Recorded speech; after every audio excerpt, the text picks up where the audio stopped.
Title: Renewing Strength in the Silence of God.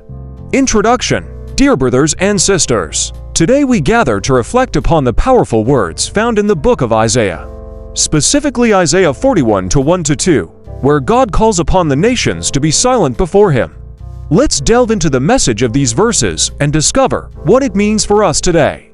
The call to silence. Isaiah 41:1 begins with a striking call from God, saying, "Be silent before me, you islands.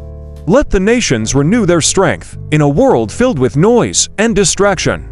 This call to silence is a reminder of the importance of stillness and reverence in our relationship with God. It's an invitation to set aside the clamor of our lives, the worries of the world, and to come before Him in quietude. 2. Gathering at the place of judgment. The verse continues, "Let them come forward and speak."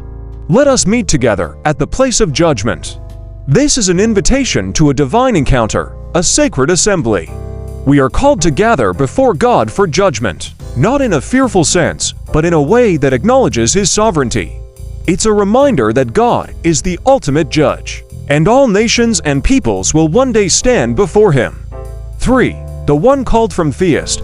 Isaiah 1-2 introduces us to the one called from the east, who has stirred up one from the east, calling him in righteousness to His service. This mysterious figure represents a servant of God, called in righteousness to fulfill a divine purpose. He is entrusted with great authority and is an instrument of God's will. 4. Subduing kings and nations. The verse continues, "He hands nations over to Him and subdues kings before Him.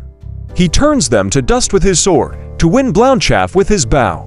This servant is given the power to subdue kings and nations. It reminds us that God is in control of the rise and fall of nations, and His will shall ultimately prevail. Application. As we reflect on these verses, we can draw several practical lessons for our lives.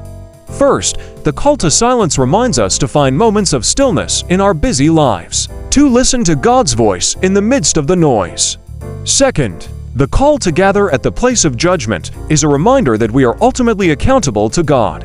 We should live our lives with integrity and righteousness, recognizing that one day we will stand before Him. Lastly, the mysterious servant called from the east reminds us that God works through chosen individuals to fulfill His divine purposes. We should seek to align our lives with God's will and be open to His calling. Conclusion.